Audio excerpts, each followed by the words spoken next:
Wood staffs the last and first guard post in San Quentin. He checks every car driving out for prisoners, opening trunks with an upward swing, turning to a downward slam.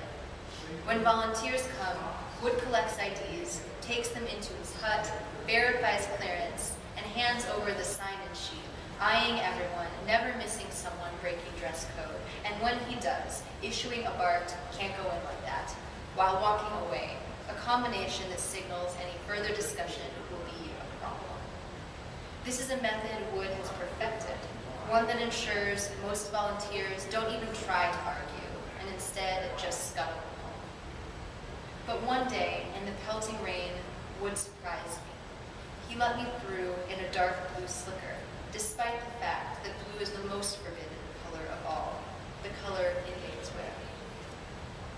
Wood didn't say why it was so crucial to remove the tree growing out the wall, but one can imagine. Strong breeze, cracked cement, prison break. The hills of Marin County flooded with prisoners, the blue of their uniforms bleeding into the blue of the sky. I modeled my early teaching days at San Quentin on the sayings splashed across the motivational posters that hung in the classrooms. Sink or swim. Mistakes are proof that you're trying. Enthusiasm ignites greatness. I was just out of college, my teaching just guesswork, but that was okay. The mutual desire to live up to each other's expectations as students and teacher carried the class, and I walked out the front gates feeling good, validated, purposeful. Joe called it my black leather jacket police. "You're borrowing prison cred," he told me. "You go to San Quentin every week and you teach convicts. Out here, you look like a badass. They don't pay you, right? Cred is your salary." Joe used to rob banks. These days, he writes books. He's been in, now he's out, and he calls it like he sees it.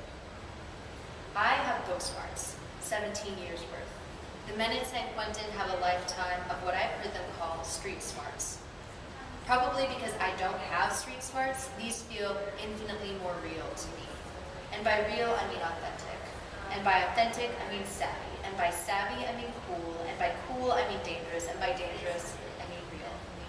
When I follow the line of logic all the way down, I end up chasing my tail. And when I finally do catch it, I feel shame when I realize what it is that I'm gnawing. The main yard at San Quentin can fry anyone's retinas. This is why I wear sunglasses.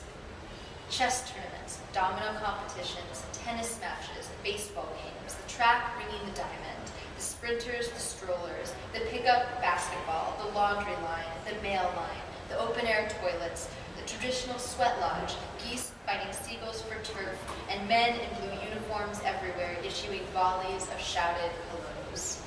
"Allie! Allie! Allie! Allie! Hey, Allie, what's good? Oh, here she come, my favorite teacher. Hey, Allie, ¿cómo estás?" The greetings pop off and I keep moving. Free people can't stop on the yard, prison policy, and there's no time for specific hellos, just waves royal style from behind dark glasses to crowds of men calling my name, my first and last taste of rock stardom. My mother has never seen San Quentin herself. She's learned everything she needs to know from Wikipedia.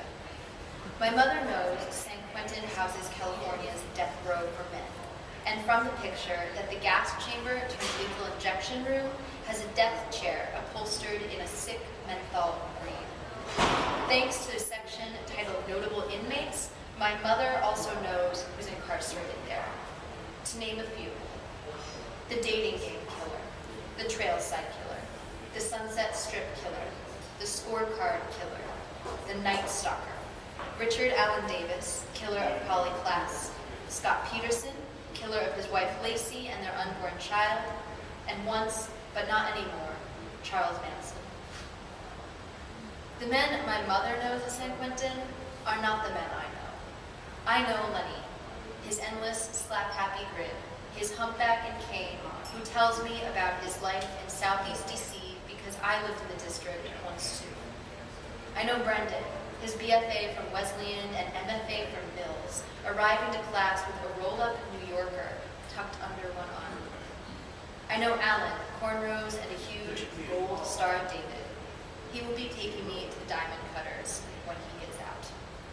I know Jorge, whose mother made the best pupusas in all of El Salvador, and Eddie, 3-time winner of the San Quentin Marathon. I know Mesro, who wrote Salvation, Allah, Unity, at the top of every assignment. Sometimes, on the drive home from San Quentin, I wonder if maybe I'm delusional. As much as I like them, these men are in prison for a reason. I wonder about delusions again when I meet to trade San Quentin stories with my friend Layla, who works to ensure habeas corpus to inmates on death row. When I told her I was in touch with some of my students who had paroled, she told me to be careful. I told her I was, and she said, no, really, you need to be careful. Oh, Allie, I don't even want to tell you this story, it's so bad, Layla said, covering her face with one hand. A woman who worked at another agency doing the same work I do was pen pals with a guy, not an inmate she worked with. They corresponded for years and years, and the guy became sort of a friend. After he paroled, the woman was found in her house, raped and dead. I don't know if it's ever been proven, but the belief was it was him. You are teaching murderers and rapists. My mother screamed into the phone. These people have committed heinous crimes. You went to an Ivy League. You're wasting your talent. These people don't deserve you. I screamed back that innocent children aren't the only ones who need education, that I was sorry I wasn't working at Sunset Fucking Magazine, and that I was this close to telling her she could fuck off. After that, silence. Then, you know what this San Quentin thing is about? Too much privilege, and trying to balance that out. When I met one of my students' mothers at his graduation ceremony, she said, at the California men's colony, he was just miserable, depressed, so angry. For years, he wouldn't admit he'd done a thing wrong. When they transferred him here, that changed. He's much, much happier now. The existence of a college program inside San Quentin creates a mosaic of knowledge unlike any other I've seen. On the first day of a new semester, I ran into an old student in the hall. When I asked him what he was taking, he shook his head and said, ethics. With this guy, he has us reading Discipline and Punish again. Man, I already read Foucault 5 times.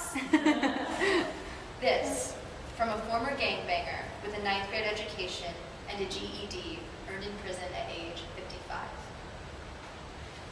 People ask if I know my students' crimes. The fact is, I know very little. Some men offer their stories, but I don't ask them. There are myriad places inside San Quentin one can't go.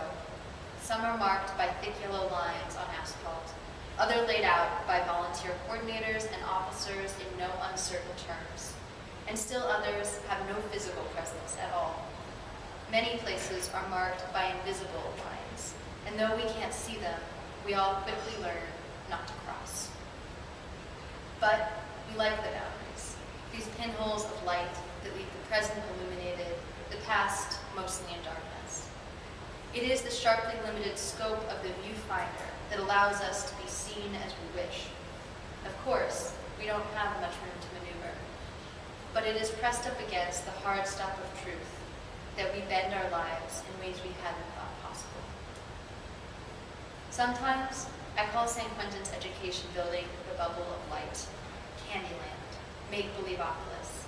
There, we are not legally categorized sinners or self-styled saviors, not voyeurs or young people adrift. We are not women enjoying the attention of men, or men lonely and longing for freedom. There, we are just students and teachers.